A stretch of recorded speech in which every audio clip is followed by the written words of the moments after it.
Welcome back to the Duke Loves Rasslin podcast, the show about pro wrestling and everything else. That's right. Listen, a little later in the show, my man, Mr. Mark DeGruchy, he literally is one of the most sought after graphic artists in pro wrestling today. I mean, everybody wants to use his stuff. Really, really cool guy. We have an incredible conversation. You know, he's a genius. Whether he knows it or not, he's a genius.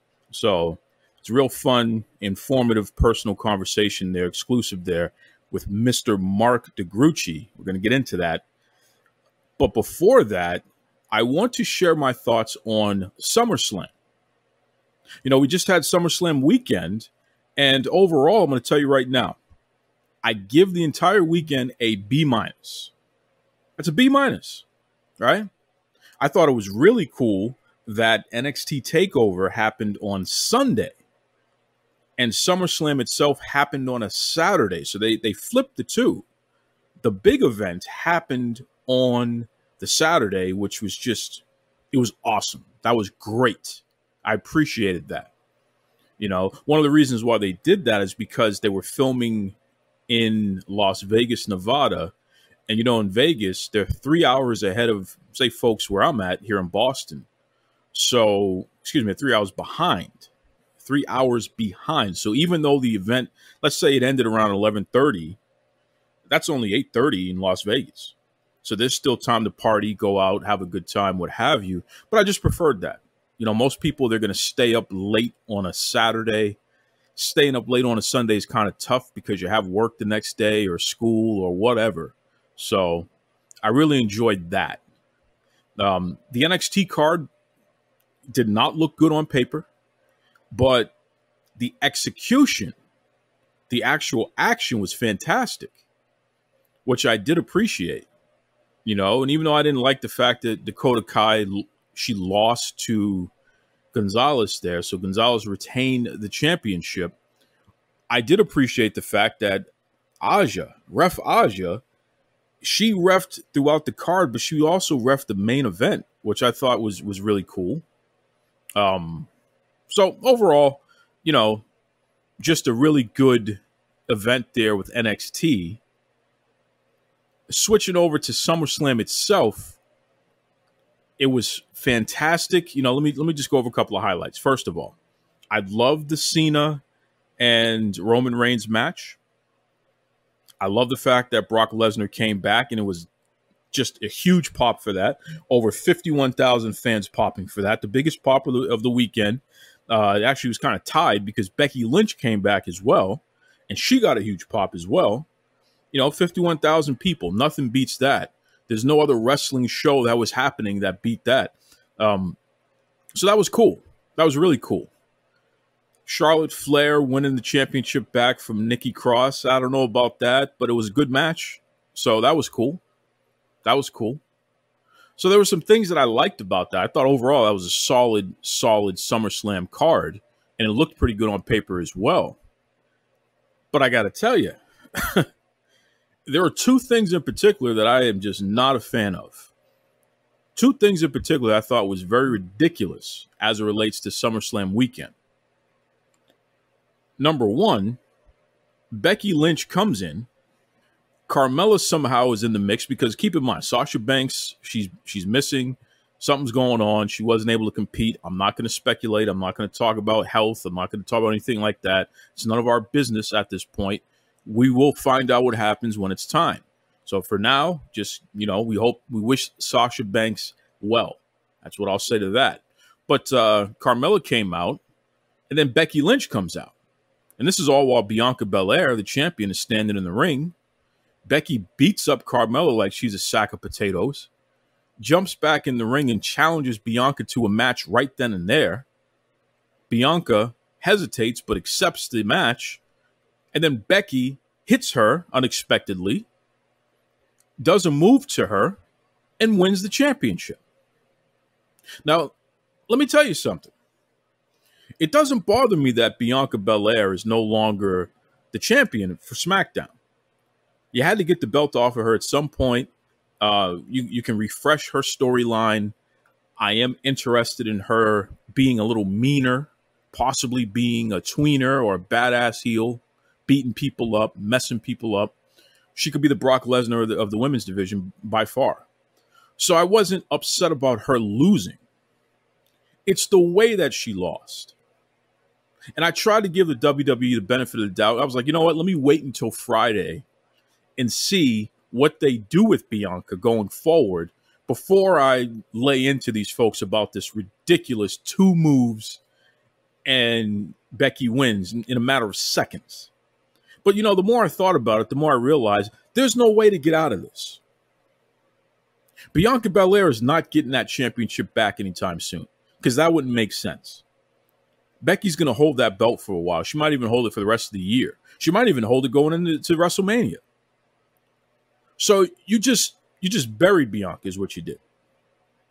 And, there's a story out there of Vince McMahon saying to Ric Flair, every time you take 2 steps forward, you do something to mess it all up. Well, Vincent Kennedy McMahon, my good friend, happy birthday. You just had a birthday a couple days ago. Every time you take leaps ahead when it comes to diversity and inclusion and doing the right thing, you mess it all up. You could have beaten Bianca and that would not have been a problem. But the fact that you destroyed her, you had little old Becky, who looks smaller than she did when she was last seen, by the way, and Bianca is this specimen. You have Becky Lynch, 2 moves, couple seconds, and then it's over. You buried her because you know that Bianca is not going to get the belt back anytime soon. You know that you and your writers are not going to do that. You're not going to play hot potato with that championship. So you buried her. That's what you did. You buried her. And what did Bianca do to deserve that? Think about this. She's been a model citizen for that company. She's been making appearances all over the place. She's been growing your audience in certain demographics that matter, especially as it relates to people who are into the whole hip hop culture, regardless of their race, sex, gender, what have you. She captures them all. She continues to score very high with children and with adults. She got muscles. She's gorgeous. She is articulate. She is the total package, right? She can get it done in the ring. She can flip. She can slam. She can do it all. And you have the audacity to destroy her in 2 moves and take that belt off of her. It's a disgrace. It's a disgrace. And, anyone that listens to this show, and this show has been around for over 5 years, right? You folks know, anyone who knows me personally, I'm not one that swears often. It's just not something that I do. One of the reasons why is because when you work in public, especially around people, whether it be in private industry or whether it be in government, media, you're going to say things naturally, right? There are things that are just going to come out of your mouth naturally because it's part of your diction. It's part of your conversation. So if you're swearing all the damn time, then you're going to swear at times when you don't intend to, and it's going to be pretty inappropriate. So because of that, I'm careful and I don't swear too often, as you all know. In fact, most people, they assume I don't swear at all, which is not the truth. Things do come out of my mouth at times, but it's not common compared to most people, for sure. And on this show, I've only sworn twice on this show in the 5-year history. But this is going to be time number 3, because what you did to Bianca Belair, Vincent Kennedy McMahon, my good friend, was nothing but pure fuckery. That's what it was. It was fuckery. You destroyed this great character that you built up in a matter of seconds. And you took a ceremonial dump on everybody who put that young lady over to get her to the point where she's actually becoming a true superstar for that company. It was fuckery. And I'm ashamed of the whole thing because it was unnecessary. Every time you take leaps ahead, you do something to mess it up, Vincent Kennedy McMahon. And I know you're going to make your money. And I know that you're going to continue to be profitable. But I also know that these are the moves that cause people on your roster to not be as loyal as they could be and to look to go elsewhere and to do things that may hurt you in the long run. It's fuckery is what it is. And it's frustrating because it's a self-inflicted wound. I'm telling you, man, you are so lucky that the quote-unquote alternative can't get their act together when it comes to diversity and inclusion. If they ever do, you're going to be in trouble. You're going to be in big trouble, because if you're doing this type of stuff, I don't know, man. And here's the problem. They piled onto that piece of crap with what they did with Bobby Lashley and Goldberg. Bobby Lashley should have defeated Goldberg, and it should have been clean. It should have been decisive. There shouldn't have been any problems there. Instead, we have MVP who attacks Goldberg when the ref's not looking, which is just ridiculous. He hits him with a cane, and Goldberg is so ridiculous, he doesn't even respond to it, and like it was a delayed reaction. I don't even understand it. I wonder if Goldberg was going into business for himself in that moment, but that's another story. Then we got a referee stoppage. Bobby should have defeated Goldberg. He should have pinned him. 1, 2, 3. We should have known beyond a shadow of a doubt that Bobby Lashley has upended Goldberg. He has proven that he is superior to him in the ring today. I don't understand why we couldn't get that win. And then you have Goldberg's kid get in the ring, and Bobby's roughing him up a little bit, and then the kid doesn't sell. Like, come on, Bill, you can't teach your kid how to sell? It's not rocket science. And I know he's a kid, but he's got to smarten up. If he's not, get out of the ring. Don't come in the ring if you're not going to sell. It's ridiculous. Why are we protecting Goldberg? He's a legend. He's in the Hall of Fame. There's nothing to protect. Goldberg could lose every match for the rest of his damn life, and it wouldn't hurt his legacy. His legacy is cemented. But if Bobby Lashley would have destroyed Goldberg, then Bobby Lashley, in my opinion, is in the Hall of Fame talk after that. I think you can justify putting Bobby Lashley in the Hall of Fame if he would have dominated Goldberg at SummerSlam on the big stage. So the fact that you did what you did to Bianca, and then you turned around with this garbage with Goldberg and Lashley, I mean, it just, I don't know, man. I don't know. I don't know who booked that crap, but I'm telling you right now, I was so disappointed because that was a good card and it was entertaining and I was dialed in, baby. I had my Stone Cold Steve Austin beer. I was sitting there. I was loving life. I went out and bought some banchan. You folks know banchan? I know not everybody knows it. It's those Korean fried chicken wings. I got the chicken wings. I got the legs. I got the family meals, like $40. They have this delicious fried rice that has sesame seeds and it has cucumber and all kind of other vegetables. Best fried rice I ever had in my life. It's amazing. Amazing. Like, I was dialed in, man. I was all about SummerSlam.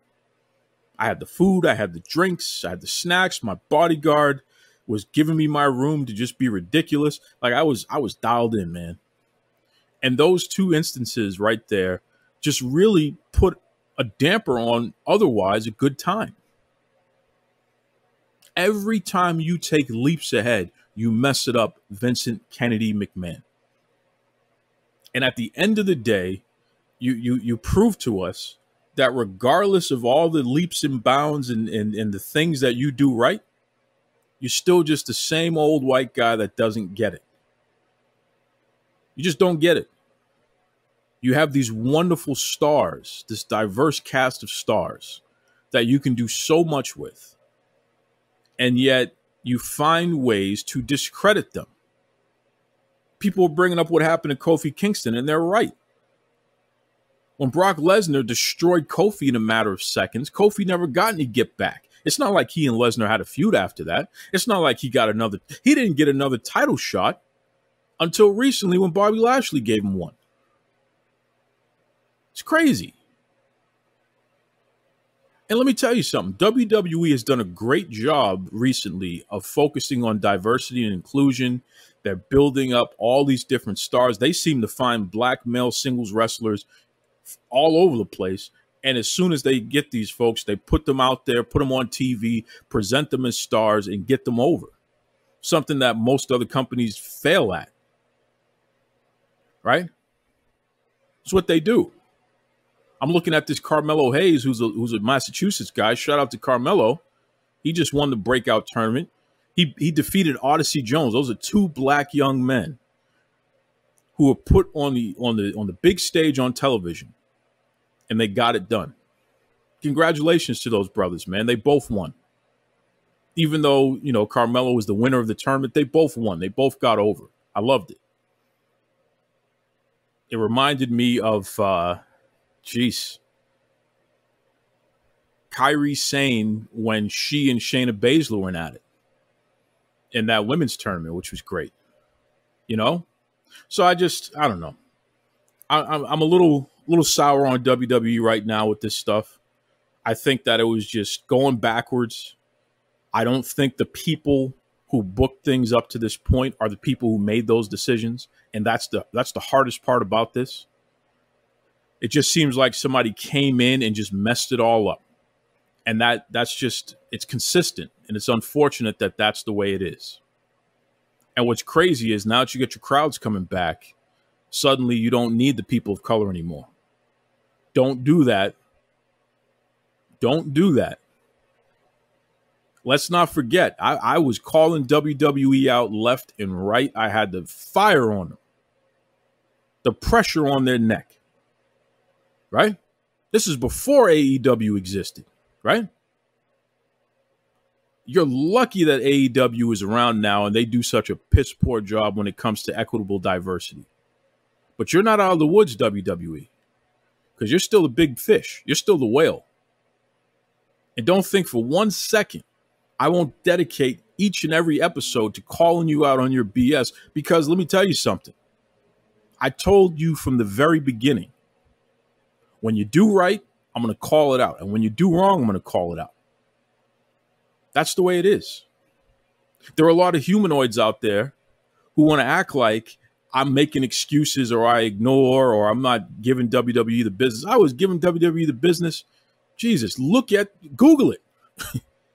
Damn near every article written about Duke Loves Rasslin from all your favorite wrestling websites included information about WWE and their problem when it comes to racism and sexism and CTE and all these other issues.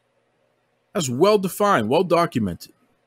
But they've improved, which is why my attention was focused elsewhere on these issues. But damn it, let me tell you, they're not out of the woods. And I'm not going to talk about AEW in any kind of detail in this episode. I'm going to let that breathe. This is WWE's time to come to the woodshed and get some discipline. Because you're full of crap. And I'm talking to you in particular, Vincent Kennedy McMahon. Damn your birthday. You're full of crap. Every time you take leaps ahead, you do something to mess it up. So consider yourself put back on notice. If you're going to turn this into some kind of white supremacy viewing like it used to be, because we know that deep down inside, that has been your MO. We know that the reason why things have changed is because of that little girl of yours, your daughter Stephanie, because she's a hell of a lot more progressive and she's a hell of a lot more dedicated to change, which is in line with the generation. We know, Vince, that you're stuck in a time that's backwards and screwed up. We know this. I'm talking to you directly, Vincent Kennedy McMahon. We know this.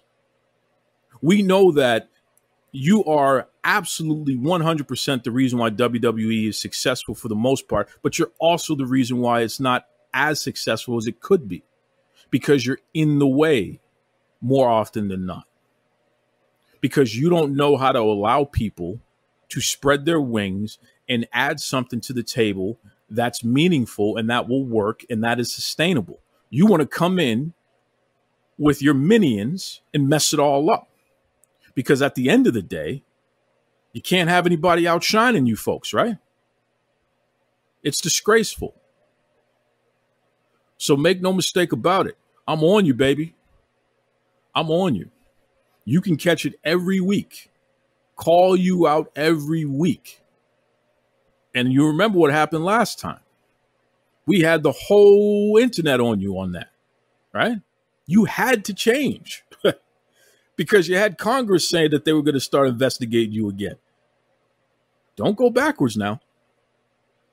You see what we're doing over there to Tony and his brain trust. Don't go backwards now. Don't put yourself in a position where you're back where they are. Because the complete and utter hell that company's about to go through, it ain't going to be pretty. And Vince, I need you to have a front row seat. I want you to see what we do to AEW, because they have proven themselves to be against equitable diversity and inclusion. I want you to see what's going to happen to that company in the next coming weeks. I want you to see the heat that they're going to be feeling. I want you to see their lives are about to get very difficult because it's unacceptable what they're doing. Don't put yourself in a position where that's you again, because it's not going to help your bottom line. And as volatile as this market is today, we will crash that stock. Make no mistake about it. We'll crash it. Blow it out of the water. We're not going to sit here and go backwards in 2021. I want to use you as the model for what everybody should be doing as it relates to this stuff. So don't be sitting there and burying your black and brown talent and burying your women the way that you did over this past weekend. Don't do it. You'll have to answer to it if you keep it up. And that's not me making threats, baby. I stand firm on what I say. And you know this already. You know this already. That's why some of your folks in that company talk to me behind the scenes and try to get me to ease up on certain things. How many years did that happen? Don't make me name names. Don't make me start showing screenshots and call logs. Vincent Kennedy McMahon, I'm talking to you right now. This is the Duke. Don't make me go there, bro. All these little humanoids out there who think that you get in the past, don't make me go there, bro. I'll do it. Tank that entire stock because you guys ain't doing the right thing. Don't go backwards. Take your old ass over to the corner and enjoy your life and let these young folks show you how it's done. Okay? Don't mess this up. This is your final promise.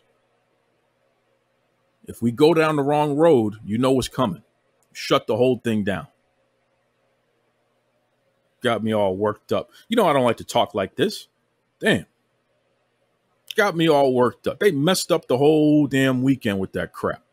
And it was a fun weekend, but they messed it up, man. Pissed me off.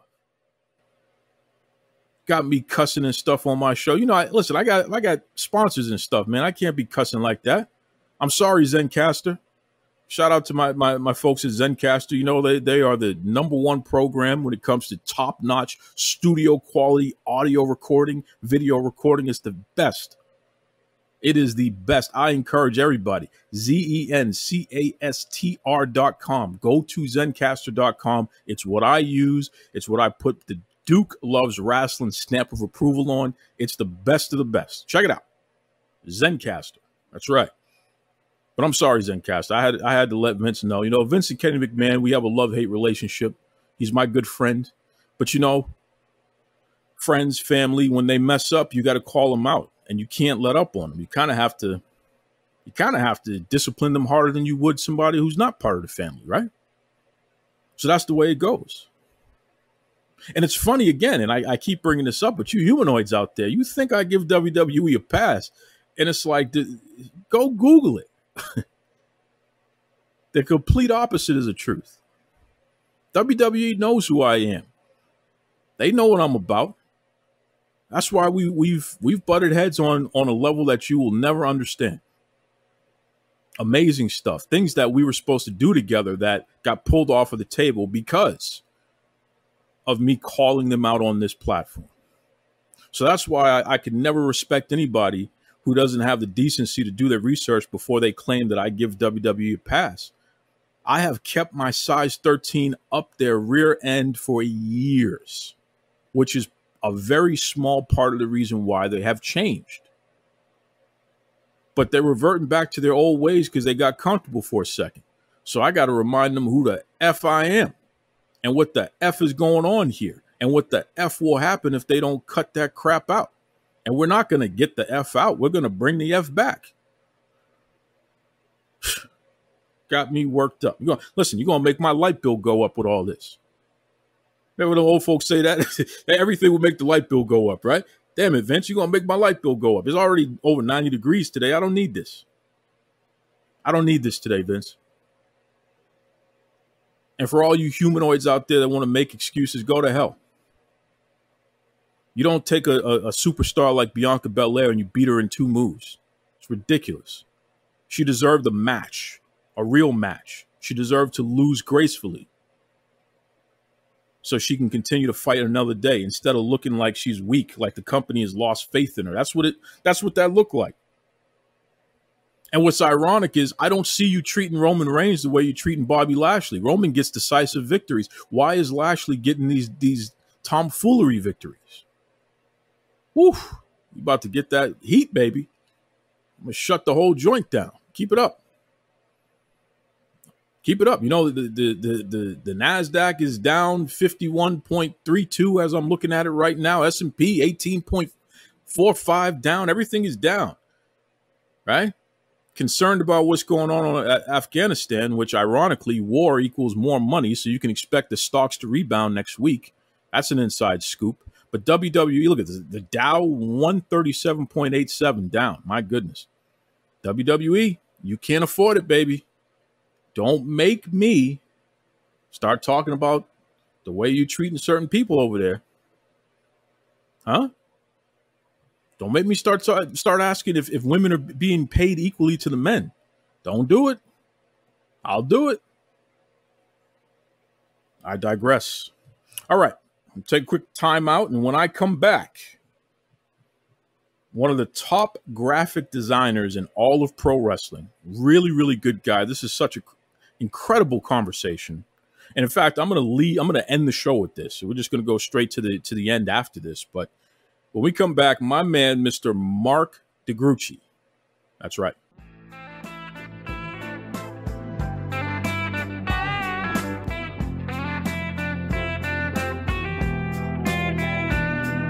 I'm Harry Burkett, senior writer with Pro Wrestling Illustrated. And I'm Kevin McElvaney, editor-in-chief of Pro Wrestling Illustrated. And you're listening to Duke Loves Rasslin.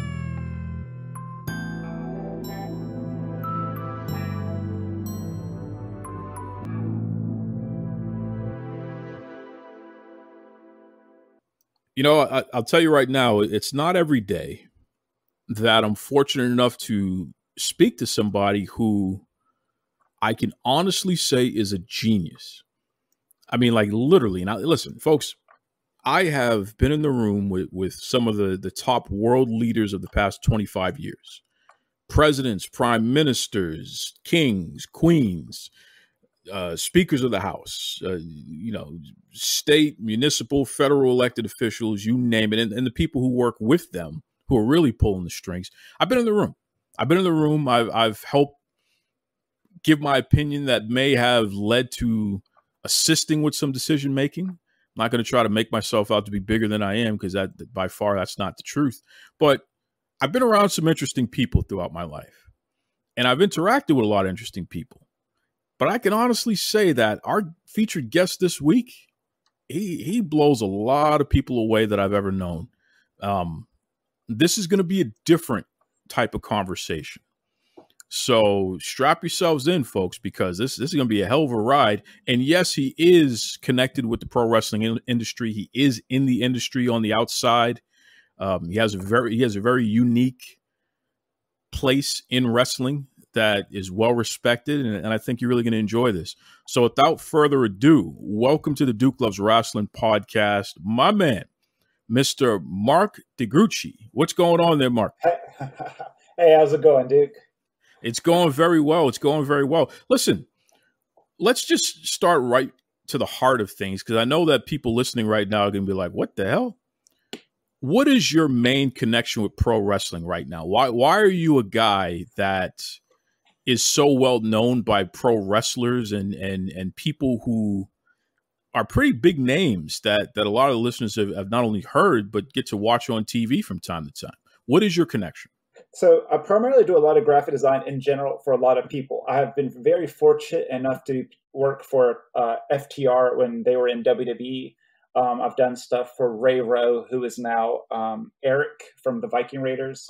I've done stuff for Darby Allin, Eddie Kingston, fucking MSK, Magnum TA, Ace Austin, Billy Gunn, D'Lo Brown, Kurt Angle. Who's who? I mean, if you just took all those names, you could start your own wrestling promotion with these folks and make some money for sure. So why is that, Mark? Why are so many of these top names in the pro wrestling industry seeking you out and working with you in terms of graphic design? Well, I was thinking about this earlier, and not in like an egotistical way, but in the most logical way possible. And to curtail this to wrestling, I'm not saying anybody can wrestle, but there's a lot of people out there who happen to wrestle.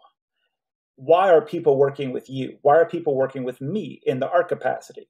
I believe people are working with me because my rates are reasonable, I'm easygoing, and I complete work. And I believe that goes along the edges of everything. I do think I do good work, just to be clear on that aspect and not to sound egotistical. I try my hardest. I always try to expand and try to grow. But, I think easy to work with, getting things done, and reasonable rates are why I've been fortunate enough to get the clients that I've gotten. What's the best compliment that you've received regarding your work? You did a piece, and then somebody said something to you that really stuck. If you could recall, what's the best compliment you've gotten on your work? To me, the best compliments that I have taken from people are when people post pictures of them with printed work. And here's why. People say things all day. We talked off air, about loosely about politics. Politicians say things. Salespeople say things. They don't particularly mean it, but you can tell what people mean by their actions. So literally, whenever I see, for example, I signed on Instagram one day, I saw Kurt Angle holding the doll that I drew for him, like the physical doll. And it's like, fuck, this man co-signed this, the work, enough to put his face alongside of it.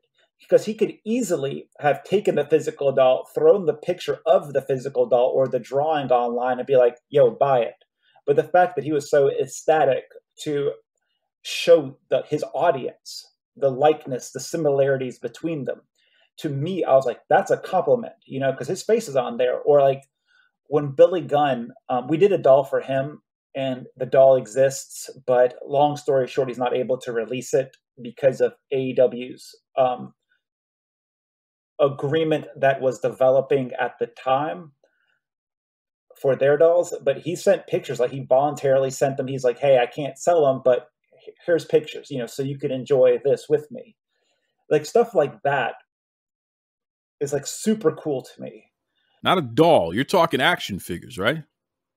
So I'm talking about dolls. So essentially, a few years back, some guy approached me, Danny Vegas from Viva Las Amish approached me about designing his tag team, Wrestle Buddies, like the WWF style ones from the 80s. And I said yes, because I say yes to everybody. As long as they're willing to pay, I'm willing to make it. And I made $3 for them, and essentially they sold out for them. A second team got them done, the Ugly Ducklings. They sold out for them as well. So at that point, he wanted to make a small company that produced Wrestle Buddies. It's called Slam Buddies, but it's pillow versions of characters. And they're roughly, I don't know, about 1.5 feet maybe long, and maybe about 10 inches wide, but they're stuffed. I mean, it's nice material. Like I have my own. He made. If I drew one, he made it for me, and I have it in front of me, obviously. And yeah, that's what I'm referring to. I don't think I've done any action figures, but I'm willing to. That is really interesting. So you are referring to dolls, like you said, in the style of the wrestling buddies, things that people like myself grew up with. They were huge in the 80s and early 90s. That is fascinating. That is really, really fascinating. Now, Mark, you, in addition to what you do in the wrestling industry, you actually work in another industry that is at the cutting edge of anything revolutionary. I mean, literally, when we talk about e-commerce, for example, this is an industry that led the charge in that.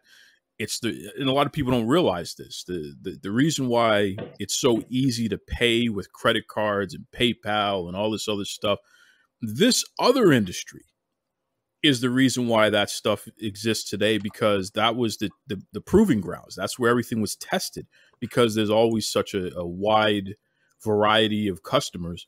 What other industry am I talking about that you do a lot of primary work in? So I do a lot of media marketing for a chain of adult stores in the Charlotte area. When you say do a lot of media marketing, what kind of marketing are we talking about here? So I do some package designing, very loose. I do like a lot of ad campaigns, mailing lists, customer interaction. And I work in the stores occasionally. It's just whenever I feel like it, or if somebody needs additional training, I do that. So I happen to have this basic retail job prior to going to college. And they bent over backwards for my college. Like for me to go to school, I could pick up, drop off, like bent over backwards, literally, for me to do that. So I have stayed with them. And they support my graphic design stuff. So yeah, I've been doing that with that company for coming up on 10 years and 2 days.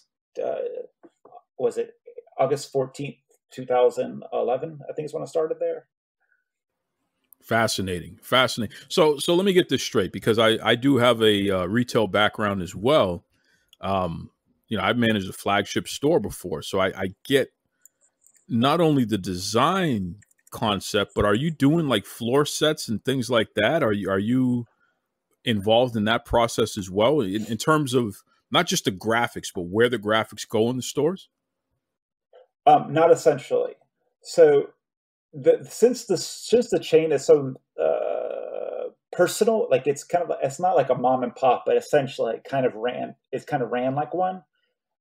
We try to tailor things differently towards each store, such as like the merchandise. But as far as like the specificity of where everything's laid out in the store, everything's just laid based on like North Carolina laws, because you can't have anything that looks like an adult product by a window. So, aside from that, it's just feng shui kind of vibes,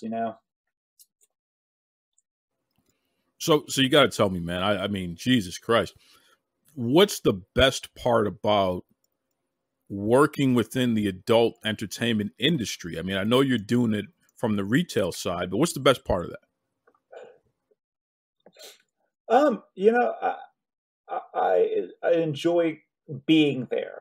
Like, it doesn't feel like work. Like, I love graphic design, and I never feel like I'm working when I'm doing graphic design. And that's just an extension of it, like being at the physical store.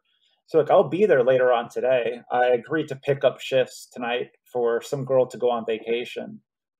And, I'm going to sit there, listen to maybe a little bit of death metal or just like 90s rap, which I've been listening to a lot lately, and shoot the shit with some people who come in and try to make some people happy with whatever they're buying or looking for. That is really, really interesting. So again, you're doing graphic design for pro wrestlers, which every wrestler is their own walking, talking business. You know what I mean? So 100%. So when you're helping them out with their design work, which translates into them being able to sell merchandise and really put food on the table, whether they're taking bumps or not. I mean, that's very important.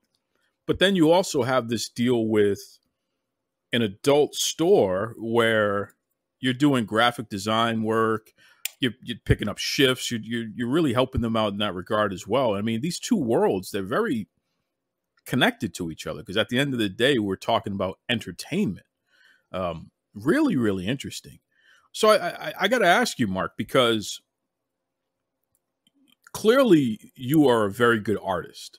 When did you realize you could monetize your ability to create stuff that people could sell in their own right as well? When did you realize you could make some money off of your unique ability here?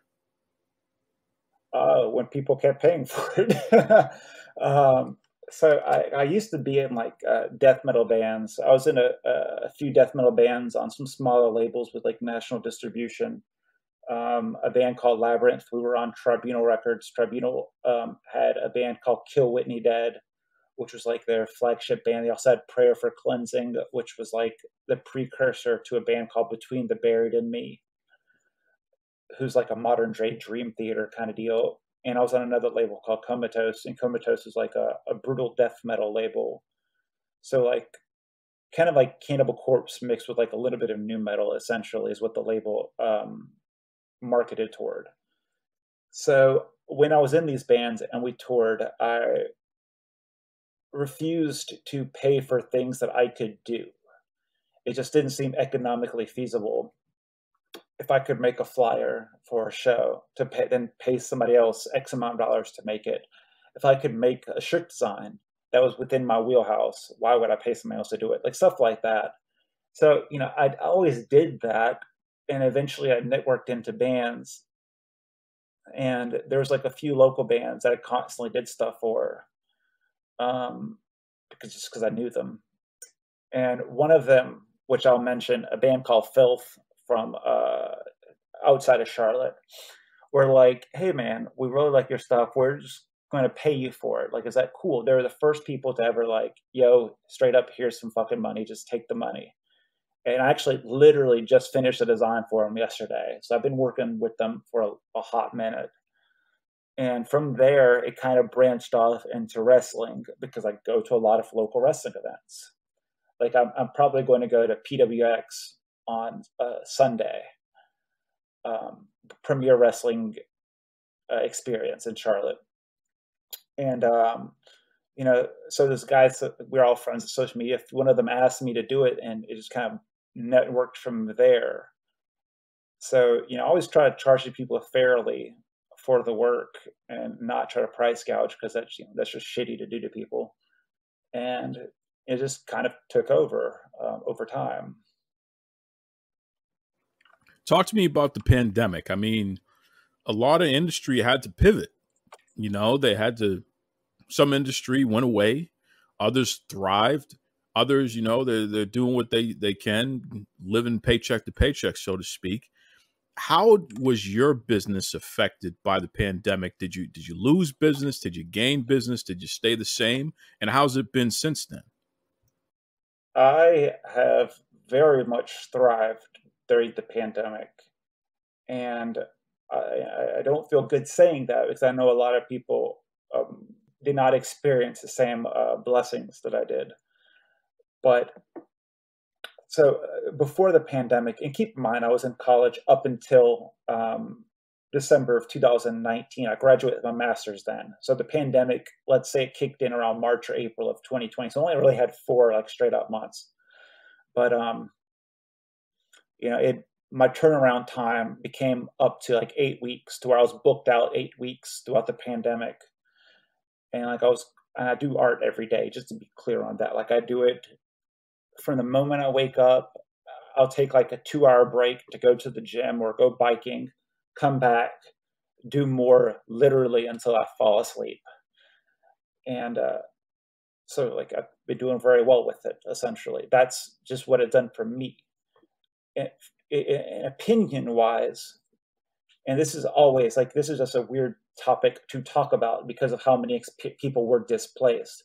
But I feel for people who were not displaced, or people who were, I don't know, it gave a lot of people a re-examination of priorities and things in their life. Within wrestling, I'm speaking about specifically at this point, you could see people reevaluate themselves, their bodies, their characters, and are now implementing these new thoughts in their current personas. And to me, that's very fascinating. Just like you see like entities within society adapt to forcing people to go back to their physical jobs as opposed to working at home. I forgot the question, so I do apologize. Oh yeah, how has this affected me? For me, it's gave me an additional reevaluation because even though I was booked out for graphic designs, like throughout college, I was booked about four weeks maybe, but afterwards it got up to 8. I convinced myself when I had my master's, I should go for job interviews because I thought they would feed into the larger goal. And my larger goal is to get a doctoral opportunity, an opportunity to learn at a doctoral level. But a lot of places were not paying that well. And when I mean that well, I don't want it to sound like, oh, I'm making bank over here. I work my ass off, like straight up. And I'm lucky to make the money that I do make. But places that require degrees were paying so little and required me to drive 30, 40 minutes. It did not make any sense. And it helped me reevaluate what I want to do with my immediate future and my long-term future. And I'm sure that it panned itself out like that for other people as well. You know, you see it now with like people having issues with like hiring people or retaining employees because the working wages or the working conditions aren't that good, you know. So I'm trying not to tail off a little bit too far, but that's that's generally what's up. Just again, fascinating, really, really fascinating. You talked about going into a PhD program. What specifically are you looking for? What area of study would you like to become a doctor in? So in general, I care about socioeconomics. I have essentially like an interdisciplinary socioeconomical degree. It's a master's in quote unquote graduate studies. So what that generally means is I'm doing research, but it's all like theoretical and philosophical based research, but I'm also producing additional components. I went into this program because at the time, and it's still currently, I do a lot of graphic design based stuff. And it just made sense for me to intertwine this. I did not know this at the time, but I now more recently started doing a lot of audiobooks and physical books. And there's a guy I like named Brian Tracy. Brian Tracy is like an investment, like self-help, motivational kind of person, whatever. And he always mentions something like, if people pay you to do something, you keep fueling that. And to tail back to the graduate stuff, you know, graphic design was working out well. My studies were working out well. You know, why should I not fuse these two together? Because if they're both fueling themselves independently, cohesively, they'll probably go a little bit further. Plus, it's something that I can offer people that other people cannot offer. You know, just judging based on the people in my graduate class, there was, for example, 20 people, and I'm the only person who does art. You know, that's already something that differentiates me from these people and something that people are going to need to come to me for independently. So whether or not I could get into a program based upon my educational credentials alone, I could at least piggyback off their opportunities through networking. And I still found that to be like a beneficial thing to lean towards. To tailor back to the initial question, which is what I want to go to a doctorals for, I would like to go to a doctorals in American studies. I care about a lot what happens within this country in general because it's the country that I reside in. You know, a lot of stuff on the world level does affect us, but just like we affect them, only incremental stuff transposes over. You know what I mean? Like, obviously we have relationships like Japan, China, Russia, UK, Africa, Mexico, stuff like that. But not all of their culture is coming over. Not all of their information is coming over, just like vice versa. But within America, I care about like social inequalities, particularly like relationships with food and like income inequalities and stuff like that. I mean, of course, there's stuff with like racial and gender discrimination, but that's difficult for me to speak on. But I can talk about economic inequalities because I have experienced those. I can talk about food inequalities because that is something that I experience currently based on my geographical location within the city, based on my economic background growing up through adulthood. And it's a general interest of mine. You know, I work out almost every day. Like I go running, biking, yoga, go to the gym. And you know, food works with our bodies in interesting ways, but food can also hurt our bodies in the same interesting ways. So I just want to curtail into that and expand it into the graphic design sector because I feel like a lot of graduate or like higher capacity information is somewhat discriminatory in the sense that it is written in a very elite manner that is meant to turn people away when it doesn't make sense to me why people are researching shit for like 6 fucking months to write a paper that no one's going to read. You know, if you want to work with marketability, you make the best product in the most accessible manner you can, you know? That way you ensure that it gets out there. So, yeah. Fascinating completely. And I hear you about the food inequality. I mean, that's a big deal. I've done extensive work regarding food deserts, you know, literally pockets of major cities that do not have access to fresh, top of the line foods, you know, or even a grocery store that would be considered a well-stocked high-end grocery store like a Whole Foods or Trader Joe's even. So I get what you mean. I've even done work around urban farming and clean soil. So where is the food that we eat? What type of soil is it grown in? How safe is that soil? How often is it tested? I get it. I get it 100%, man. And I think it's great that a guy like you is focusing on issues related to that as well. I like the fact that you said that there are different types of inequality, but you're going to speak to the stuff that you know about personally. And I think that's really, really interesting because you're going to affect everything else in a positive manner, despite the fact that you're focusing on the stuff that you can speak to personally. So, I mean, when we talk about food inequality, ultimately that does come back to areas that are heavily populated with people of color and you know, women and things of that nature there. So you're still going to affect change on all levels, even though you're focusing on the stuff that has impacted you the most. So kudos to you for that. That's pretty cool there. So for anyone listening right now who may be interested in checking you out or doing business with you from a graphic design standpoint, what can they expect from your quality of work? So I mentioned earlier that I believe people are paying for me to do it as opposed to my work. You know, what they can expect from me is I'm pretty straightforward. You know, I'm honest with people. So if you think it's going to take X amount of time, I'll let you know how long it really is going to take. Sometimes I can meet deadlines, just kind of depends. But I shoot straight because I want people to shoot straight with me. Because like no one gives a fuck about, well, people care obviously about, you know, time parameters, but if you lie to people, people are going to be pissed off. And I'm not trying to lie to anybody because that's some extra bullshit that I don't want to deal with. But you know, they're going to expect frankness, a fair price, and good, decent work quality. I try my best on every piece, even if it's something I don't care for. Still do it to the best of my abilities, because you never know. Like you never know how that piece is going to pan out for you. So I try to be creative with everything. Some of the stuff is like more death metal based, and I do that with a partner named Dan. Some stuff is like more comic booky, and it's just like a lot of like tattoo infused culture because I like tattoos.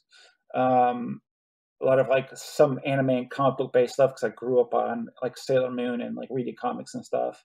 So it's just like an amalgamation of all those things put together. You know, everybody's going to get a finished product. Like I'm not fucking anybody over because that's just, again, shitty to do to people. But they'll get it. It'll be high quality, and if they ever need like a a reformatting or in a different format of some sort, I'll format it. Like, I don't care. I'm not going to charge you more for it. I remember, this is like a side note, I remember doing a design for Anthony Henry Asher Hale, who was in 205 Live.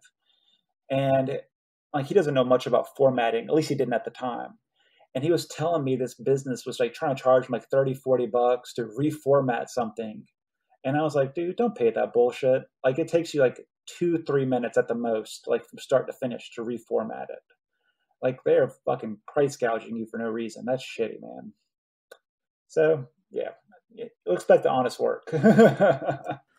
Well, tell everybody how can they reach out to you to get some of that honest work? What's the best way that they can get in touch with MDG? So you can hit me up on Facebook. My Facebook is Mark D. Gruchy or Landmind Design. And I'm on Instagram and I'm on Twitter. My Instagram and Twitter handles are When I Escape. I have replied to every message, even if it's bullshit. I still reply to it because it might not be bullshit to somebody else. Who fucking knows, man? I always see everything through all the way out. And yeah, you know, from there we figured out. I typically ask for like ideas. If somebody has an idea, I ask for 2 to 3 visual references because I feel visual references are very important. And to get everybody on the same page of like expectations, because like people can use like vague words or generalities and it doesn't mean anything. You know what I mean? You could say you want something awesome, but what is awesome? Like, what does awesome look like? Or you can talk about physical stuff like pizza. What does pizza look like? Because you might be thinking personal pan and I might be thinking deep dish, like 2 different things, you know? So I typically check all my social medias and get notifications to my phone. So you can hit me up on there. I'll write back. I'll shoot a quote. We'll make something happen 100%. Well, listen, Mark, before I let you go, I got to ask you one very important question. This will be our last question here, because you're a food guy. You pay attention to your food. You know, you work out religiously there. When you want something indulgent, so I'm not talking about making sure you're eating the healthiest, cleanest stuff, because I know that you do that all the time. But when you want to indulge in something, this is a treat. What is your go-to food, snack, drink, whatever it is? What is your indulgent food-related stuff? So I really don't indulge in food. I just don't enjoy it like that. Like what I consider treats, you know, like I had a treat for lunch. Like I had a protein shake, Orgain, which is like a pea-based protein with almond milk. And I had 2 peanut butter covered bananas. Like, to me, that's a treat. But like, as far as like cakes and cookies, it's not really my thing. But yeah, I like a lot of peanut butter, essentially. So are you a peanut butter cookie guy? No, I don't eat cookies. Just like I put peanut butter on bananas, I might have like a peanut butter sandwich. Like, I consider that a treat. Like, I very much enjoy that. His name is Mark DeGruchy. Like I said, this guy is a genius. I mean, you could hear it in what he's talking about and stuff that he chooses to emphasize within what he's talking about. High moral compass, high quality, high performing person. You definitely want to check him out, especially if you need graphic design work done. This is the man to speak to. And just so you know, he loves his peanut butter. Mark, thank you for being a guest on Duke Loves Rasslin. Oh yeah, thank you for having me. Mr. Tony Schiavone, and we're desperately out of time on Duke Loves Rasslin. You can head over to Facebook and Twitter, type in Duke Loves Rasslin. Let me know what you think of the show.